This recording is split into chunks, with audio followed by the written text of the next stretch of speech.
kahit kanto lang guys, may kinakabahan na ako. Kita nyo sa paligid natin. Ayan, tabi lumilipad oh.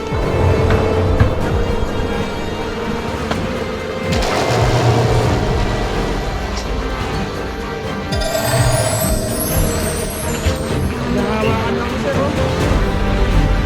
Ayan, matras na kami.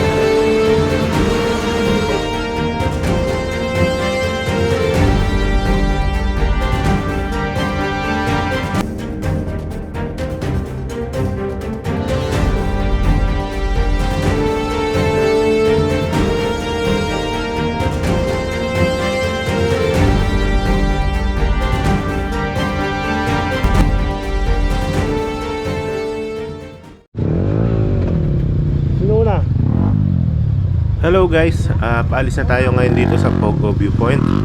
Ngayong pangalawang araw natin dito sa Sagada, lipat naman tayo sa Sagada Heritage at doon naman tayo mag-overnight. Okay, let's go!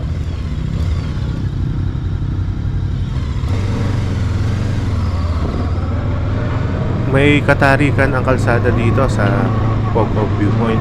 Sakto na ibaba lang namin yung mga motor namin kagabi dahil walang ulan, pero kapag tag-ulan daw, sabi nila ate dito, hindi kayang ibaba, so dun lang sa may itaas yung sasakyan. Sa mga pupunta dito, maging handa lang kayo sa paglalakad. Medyo malayo-layo din yung aakyatin nyo at bababain nyo kapag pupunta kayo dito sa Pogo Viewpoint.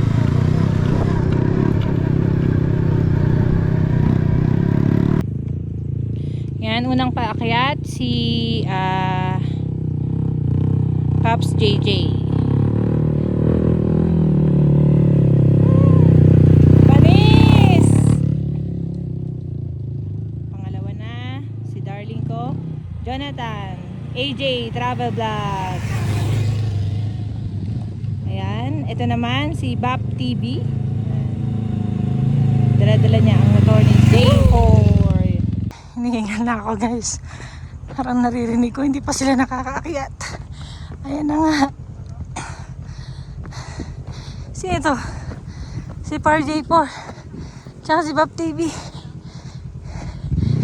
Kailangan tulak.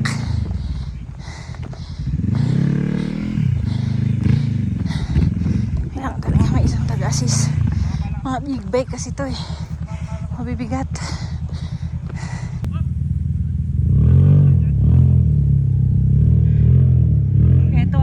T-Max kay Sir Ricky.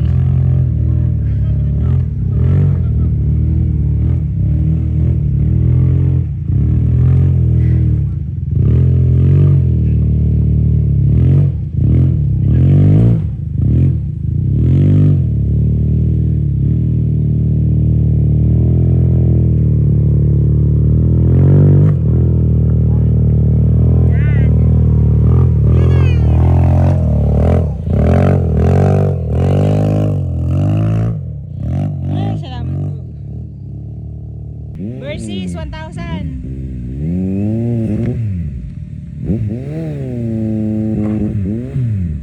Wait lang, be. Hintayin mo. Versus 1,000.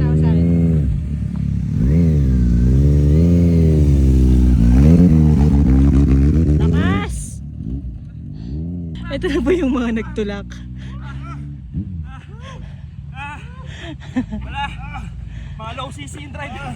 Eh, kasayin nyo ng pulse. Lakas ng Versus! Chill! Chill lang! Grabe ang hingal. Galing mo pala! Idol! Hello!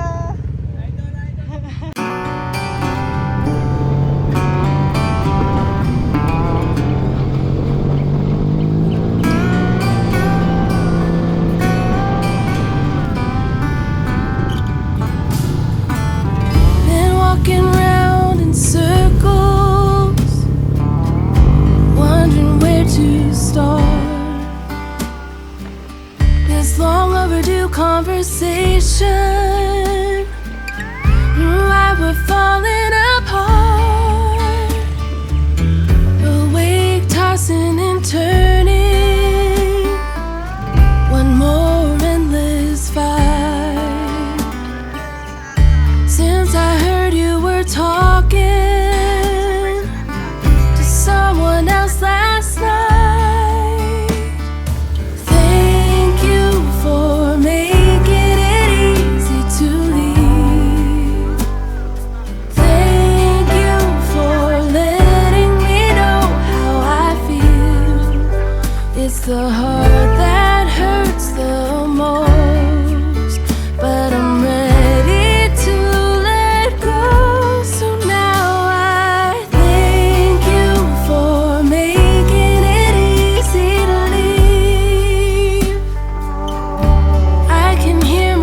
breathing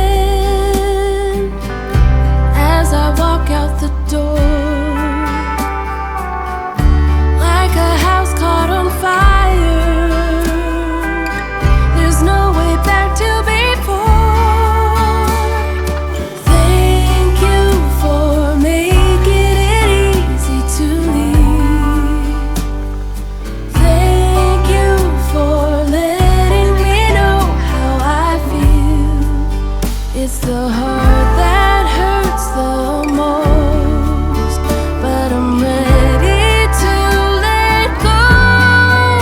Maybe it's better for the both of us. It's just a sad way to end.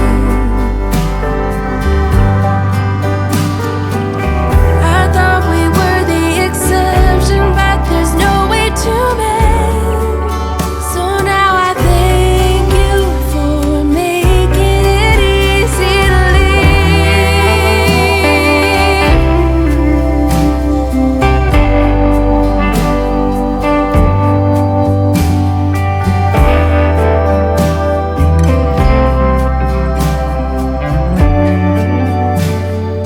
Thank you for making it Tayo sa easy Sagada to Heritage leave. Village. Thank you for letting me know how I feel. Thank you for making it easy to leave. Thank you for letting me know how I feel. Silang It's the heart that hurts the most, but I'm ready to let go.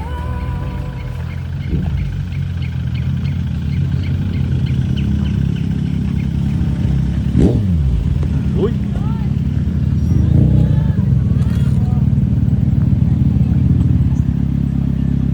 Boss Reed! Oh. Okay, pasok na tayo sa ating kwarto. Information. Welcome. May wifi, coffee, TV. Wow. Talagang mapapawaw ka sa mga kahoy nila, oh. Pasok tayo sa tunnel. Tunnel!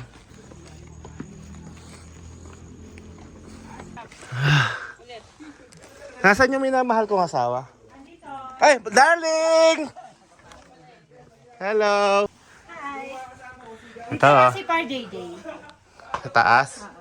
Jay! Dito ka sa taas. Sarap dito. Yun, no? Ha? Yee! Libre pa, no? Ganda. Talagang ano ba to? Yung village talaga dati dito? Ha? 4-8 Di ba heritage village siya? Kaya kinuha yung concept ng pangalan, ito concept nila. Ah, dahil doon. Iniisip ko kasi dahil heritage, parang Hindi. village talaga sila dito ng mga Hindi katutubo. po. Kinuha yung konsepto doon sa gano'n. Dahil Mani pa. sa design ng mga hats. Kain na tayo, lunch. Luto mo ng ano yan, sopa siya. Ang sarap talaga yun. Oh, yun, hindi raw. Ewan ko, hindi ka talaga yung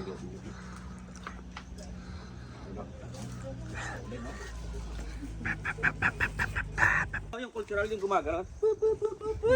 Iba yun. Budots yan eh. Eh yung kay JJ, paano yun, Jay? Meron din. Hindi naman ganun yung tuhod nun eh. Sila ang Ayan. simula ng budots pa. Ayan. Oh, ayan. Taga saan ka ba? Taga saan ka? Kuya, taga saan ka? Abra.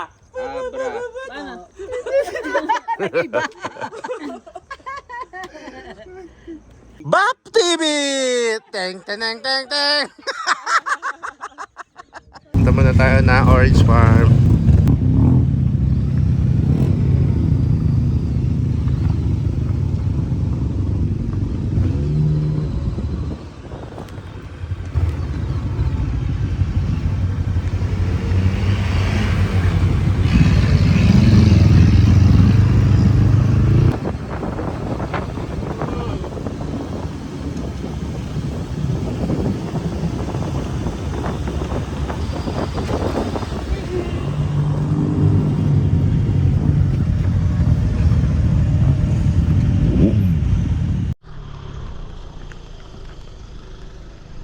Yes, par. Yes, sir. Tito Dom! Tito Do. Tama eh. we miss you! Wala, di ka sumama, Tito Dom eh. Laldong gala, ano na? Si Jay kung nasa ano pa eh. Ay, tapos na yung look ko na.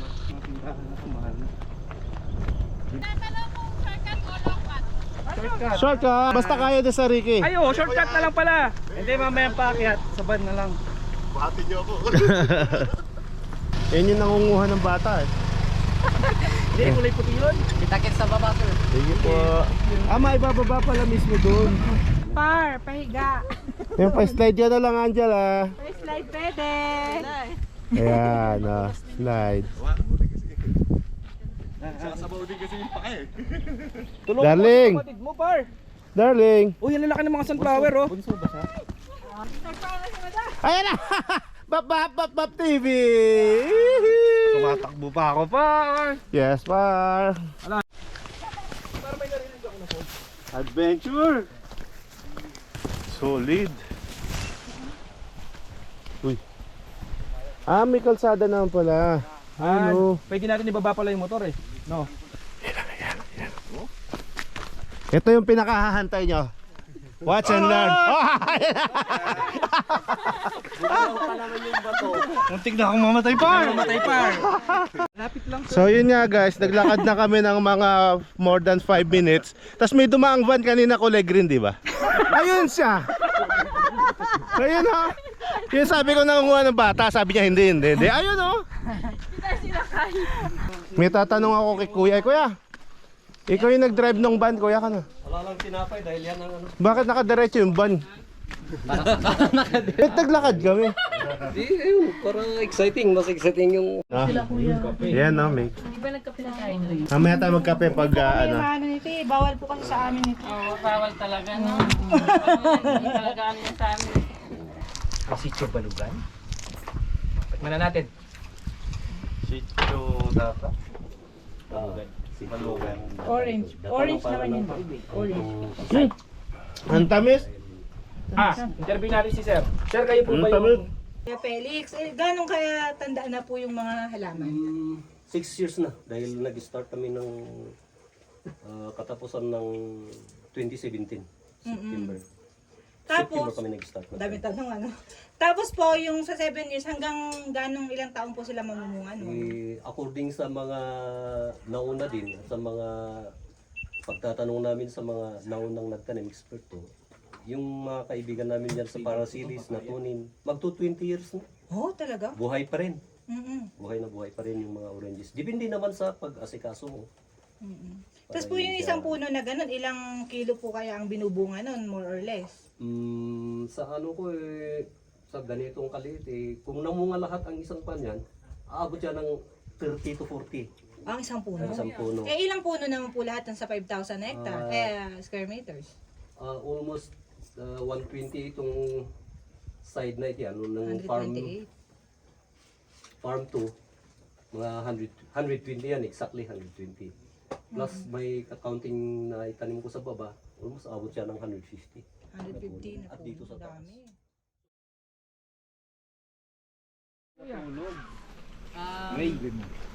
Meron tayong tinatawag na pheromone.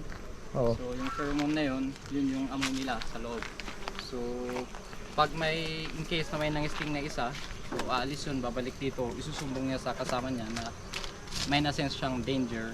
So Alo. ang gagawin nila, atake. Atakihin kami niyan. So ang purpose nito, to dismolar that pheromone. Yun pala yun. Kumalma sila. Para ka maging kalmado. Nahawakan lang ni Sir, oh. Yes, sir. Kuya, nakagat ka na ba dyan? Nasubukan mo na. Ito po yung haninan niya kasi nasil na. Ito po, hintayin po natin na lalabas lahat yung bees para yung nectar ang i-restore nila lahat. Kung ganito na lahat, itong ating frames, pwede na nating harvest. Pero ngayon, hindi pa natin i-harvest kasi meron pa siyang brood. Opo. Paano po nakukuha yung honey? Yung galing po sa bulaklak? Yung galing po sa nectar, yung Nectar ng bulaklak. nakukuha sa sunflower sunflower, native sunflower dito sa Kaya Sagada. pala madami Kaya pala maraming dito. sunflower doon. Tapos, dadalin dyan, yun ang Dadal- magiging honey. Oo, Kapag pag naipon. ito po yung nectar, hindi pa yan honey kasi pag naging honey na ito na yung magiging ma-harvest na honey. Pero ngayon meron pang brood. Ito po yung open nectar, kaiimbak lang. Ito magiging ganto, sinisil nila pag natanggal yung moisture content. Kahit ganito lang guys, medyo kinakabahan na ako kasi makita nyo sa paligid natin, ang dami Ayan, tabi-lumili pa, do. Grabe. Pinapalibutan na tayo. Ayan, no? Huwag kayong gagalaw ng masama. Sabi siguro, no? Na-block po yung entrance. Saan po yung entrance? Ito wala Ito, dito entrance. sila pumapasok. Ayan, pumapasok sila. Babalik sila. Pwedeng tikman, sir? Yan, sir. Try nyo. So, ang titikman ninyo, sir. Sige nga, ikaw muna. Sealed. Ay, yung sarado ng ganon. Wow! Ganun pala. Ang bubuyog natin, 2 to 3,000 na bubuyog ang magbubuhat sa isang tablespoon na honey. 2 to 3,000? Ay, ganun. Nakapatay ka ng dalawa, Bap. Yung drone mo kanina. So, 2 to 3,000 daw ang isang tablespoon na honey. So, huwag natin sayangin. Ito na. Ay, dito. Kakainin tayo nito. Mga bubuyog, titikman ko na yung gawa nyo ha. Ayun, mahaba. Mas mahaba yung likod niya. Tapos may orange sa taas. Marking po yan. Ito, sir, lang nilalagay nyo, tapos magkakaroon ng ganyan. Sir, ito lang. Yung mga... Sino gumawa? Wax foundation. Sila na gumawa ng ganito, sir. Ito, sir, yung ganyan. Yung Itong honeycomb. octagon. Honeycomb. Sila gumawa, no? Sila nung Galing, gumawa, sir. Parang galing tingnan mo Pantay-pantay? Oo, sinukat, parang sinukat eh. Yan po ang kagandahan ng base. Sila ay engineer. Ang galing, ano? Ito lang pala yung ginawa niya, sir, tapos sila na bahala dyan. Oo, sir. 1 ton every year. Bale, ilang ganun yan, sir? Ilang cage na ganyan? Yung eto sir, nagre-range siya ng pag punong-puno to, nagre-range siya ng 20 kilos to 60 kilos. 20 kilos to 60 kilos? Yes po. Ilang buwan yun, sir, bago anuhin? Tayo kasi, ang hinihintay natin yung sunflower blooming. Kita natin, painted yung mga mountains natin ng sunflower ngayon. So during December, harvest tayo ng one cycle, then after that February ulit kasi babalik natin ulit yung mga combs nila to refill. Ay, okay. I-refill ulit Re-refill nila. naman. Yes po. Ilang ganito, sir, meron kayo ngayon dito sa We have farm? already 200 colonies right now. 200 to. Yes po. Hmm. Tignan natin mamaya yung Yung queen. queen. Ito I think artificial inseminated yung queen nito eh. Ito AI naman, artificially inseminated yung queen niya. Ano pong ibig sabihin nun? AI, sarili namin na in-inseminate sa sarili nating instrumental. Pwede rin palang parang pinag-aaralan nila ng ano. Yun oh, yung queen niya oh. Yun oh, may number siya na Ayun. yun yung queen. Yan yung queen. Yan yung artificial inseminated queen. So yung natural mated na queen, yun yung lumipad na bumalik. Ilan naman po yung ano niyan, produce na itlog? 2,000 to 3,000 a day. Yan yung AI, may number sa thorax. Ano po? Yun oh. Number... Bakit may ganun? Bakit po kailangan ng artificial? Para Pag-produce sila? Pag-produce ng kwan. Kasi siya lang yung nangingitlog dito sa Colony na. colony. Galing, So ano? AI, pwede naman ipakita ni Bradley sa atin yung kwan, yung laboratory natin for artificial insemination. Nag-iisa lang po ba yan dito? Oo, nag-iisa lang siya. Siya yung dominant dito sa isang hive. Usually, every year pinapalitan namin yung queen. So we need to kill the queen. Although nabubuhay siya ng 5 to 7 years, pero mahina na siyang mangitlog. So hindi pwedeng dalawa ang queen dito sa isang colony? Pwede rin magiging ganun. Pag gumawa sila ng anak nila, anak niya na isa, so dalawa na sila dito.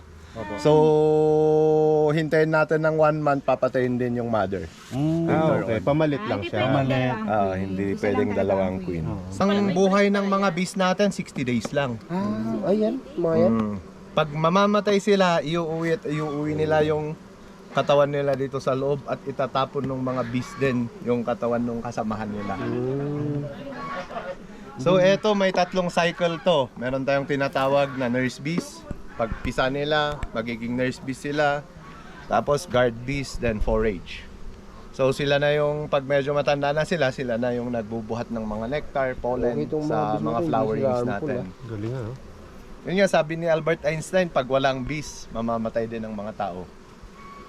Kasi lahat ng naihahanda sa table natin, pinopollinate ng bees. Like fruit-bearing trees, vegetables, and everything. Kaya napakaganda ang role nito sa pollination. Role ng bees sa ecosystem natin.